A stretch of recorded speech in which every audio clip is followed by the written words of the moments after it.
monsieur Ousseynou Ly nuyu nañu la nga nekk membre secrétariat communication bu PASTEF tey ñu bëggoon a waxtaanee PASTEF ak seen leader gis nañ ko ci gàmmu gi mu dem Tivaouane dem Medina Baye ndax day dalal xel yi. waaw maa ngi leen di nuyu bu baax a baax xam naa balaa ñuy démarrer rek da ngeen may ma nuyu askanu Sénégal di leen ndokkeel ci xew-xew bi ñu jóge mu di gàmmu guddi juddug Yonent bi donc di ndokkeel kilifa diine yi. Ousmane Sonko sénégalais la juddoo doomu réew mi la juddoo Sénégal màggee Sénégal lépp mu defee ko Sénégal donc je pense que tey jii bu dul loolu jullit la kon kenn gënu ko yay événement bu toll ni gàmmu am mu déplacé wu non seulement en tant que sénégalais mais en tant que jullit dem nemmeeku ci kilifa diine yi saafonte ak ñoom noonu la ko defee bi màggal Touba jotee donc gàmmu jot. mu def ko ci Tivaouane di say xalif général des Tidianes jóge fa dem Thiès ci la famille Ndiéguène jóge fa dem Kaolack dem ziar kilifa yi donc lu yaay la yaakaar naa li am solo mooy nit dafa di jullit di sénégalais bokk ci réew mi parce que jógewul ci biti c'est un sénégalais comme tout le monde et musulman de surcroît je pense que loolu rek war na mën a tax mu am bépp sañ-sañ bu war a mën a tax mu dem def acte yooyu mais quant à nag naan day dalal xel yi loolu interprétation la boo xamante ni bon ñun duñu tombé duñu dugg ci interprétation yooyu. bu loolu weesoo gis nañu ne saa bu ñu tuddee Sonko ci réseaux sociaux yi am yenn ci membre Pastef fi jóg bay indi ay saaga lu waral loolu. waaw damay préciser rek ni man ba ma duggee ba ma nekkee Pastef ba tey musuma saaga musuma génn di saaga musuma. ànd ak ay nit di saaga musuma fekkee fu ñuy saaga je pense qu'il faut faire très attention quand il s'agit de parler des réseaux sociaux parce que milieu boo xamante ni ñëpp a fa nekk y a du tout et que c'est très léger taxaw ne militant Pastef dañuy saaga alors que loolu amul militant Pastef loolu taxu leen jóg ñi nga militant Pastef je pense que buñ dee wax ci révolution politique en fait action politique révolution bi ci am kenn mënul naatable que ni militant Pastef waa Pastef ñoo ko andi ci géew politique en ce moment bu fekkee ni débat d'idée kenn mënul dindi que ni waa Pastef ñoo andi débat d'idée ci géew politique bu fekkee ni orientation politique boo xamante ni pendant 60 ans li ñu tàmmaloon mu changé je pense que Pastef am na liggéey bu rëy bu am solo bu mu ci def ñun suñu action politique saaga du ci mës am place parce que loolu bokk na ci li gën a tax ñu dugg politique parce que li ñu yenn parti yi tàmmaloon ak yenn responsable politique yi tàmmaloon mooy taxaw ci télé wala nekk ci rajo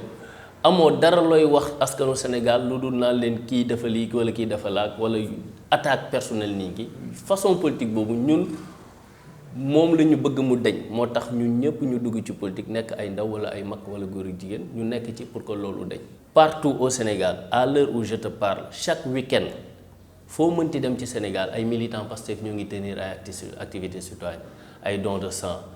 defar ay écoles toppatoo nit ñi seet jafe-jafe yi nga xam ne gox yi ñu nekk jafe-jafe yooyu la am lu jëm ci wàllu ndox ñu seet ñu ci apporter ay solutions en plus de cela Pastef nekk parti boo xamante ni li muy proposer ci politique c'est une politique de rupture boo ñëwee tey suñu parti am na lu ñu tuddee école du parti récemment rek yàggul lañu la école du parti lancé ba ay candidature pour mën a xool nan la ñu mën a gérer la formation sur l'étendue du territoire ça veut dire que ñun li ñuy wax nii am na ñoo xamante ni étiquette boobu la ñu bëgg a coller te seen yitte yëpp mooy fexe ba nan la ñuy gàqalee suñu der. mais saaga yi dafa am tamit ndax bu fekkee dañu def benn post ci réseaux sociaux yi di ci wax ci Ousmane Sonko. nga gis ñu bari tëllee fee au lieu que ñu wax ñoom seen xalaat mais ñuy saaga dafa am maanaam lu nit ñi nemmeeku la moo tax ñu di ko wax. mais yow est-ce que tey jii tu peux parler avec certitude que ni kii nga gis mu saaga est-ce que militant Pastef la ci lan nga mën a sukkandiku pour wax nit que ni lii mandarga mooy militant ci lan nga ko mën a sukkandiku. Donc je pense que nañu moytu conclusion hâtive yooyu parce que réseaux sociaux lépp ngi ci. Récemment la ñu gis que ni dans la presse internationale que il y a un Russe qui a été arrêté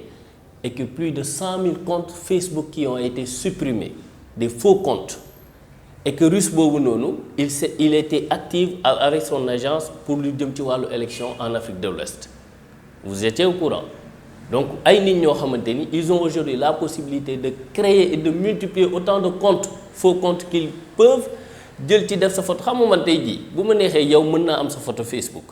ñëw créer compte sa tur wala def ci tur bu ma neex ñëw di def ci sa photo mais boo bindee dañ naan yow yaa bind mais est-ce qu'en réalité yow yaa bind donc li ñuy gis ci Facebook rek que looloo tax mu nekk et ñun jàkkaarlool aussi ci géewu politique bi am na ci ñoo xamante ni seen yitte yépp mooy fexe nan la ñuy gàqalee deru Pastef duñ ci jóge dem nañ ci ba dañuy recruter ay cabinets de déconstruction de l'image de Pastef et de son leader am na ay cabinets yuñ ci xam yu bëri durant élection yi bii passé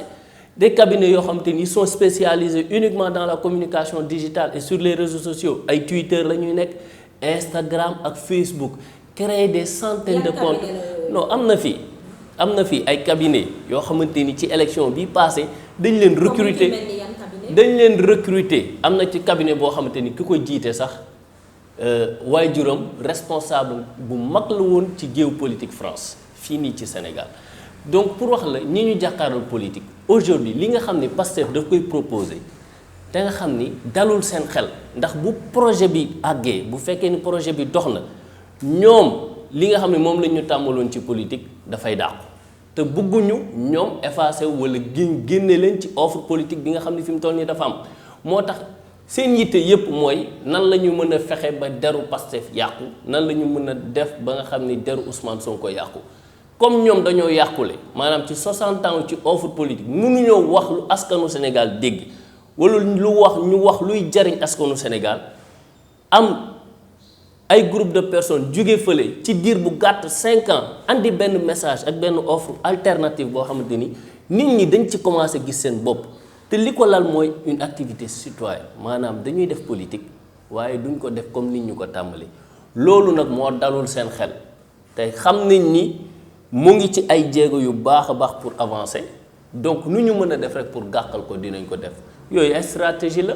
créer ay compte Facebook def ci photo Ousmane Sonko publication boo romb saaga ci wala def ci mais ça c'est trop facile man aujourd'hui j'ai mon ordinateur mën naa créer autant de comptes que je veux maa ngi sama compte Twitter mën naa créer 50 comptes Twitter si je veux donc loolu lu facile la mais c'est très léger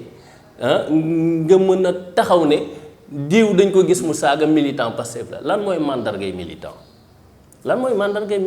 posons-nous la question c'est quoi aujourd'hui qu'est-ce qui détermine la nature ou bien le caractère d'un militantisme politique. Le président Ousmane Sonko ak ñi mu àndal ñoo fi mës a taxaw défier gouvernement ne leen ñëw leen ñu def débat public ñu téléviser ko fu ngeen bëgg kooku xam nga ni ay argument du saaga beneen bi c'est des gens yoo xamante ni xam nga li ñuy wax ci démocratie yow da ngay joxe sa point de vue keneen joxe point de vue mais daf ci am ñoo xamante ni ñoom dañuy joxe seen point de vue boo leen andilee argument ñu ne la non ñii dañoo arrogant alors que li nga leen wax c'est des arguments ñoom liberté nag bi ñu am ba mën a critiquer wala andi seen point de vue ci suñu doxalin mais ñun tamit nañ ñu may liberté boobu noonu itam ñu andi ko ci seen ñoom gis-gis ci ni ñu gisee ñun suñu liggéey ni muy doxee. Pastef je pense que tey jii bu ñu mënoon taxawoon di def bilan wu contribution ci géopolitique Pastef yaakaar naa dañ leen war a décorer ndax débat public ci Sénégal fii ci politique soppeeku na bu baax a baax te yow mii di wax xam nga ci dara ndax yaa ngi dégg fiscalité yaa ngi dégg ressources naturelles souveraineté économique maanaam franc CFA ñu ci débat di débattre ci entreprise étrangère di débattre ci pêche di débattre ci agriculture di débattre ci njàng mi chaque sortie wu président Ousmane Sonko mënul wax yu génn ci yooyu te doo ko dégg mu saaga doo ko dégg mu xalab wala wax mu luñ ay attaque personnelle jëmale ci nit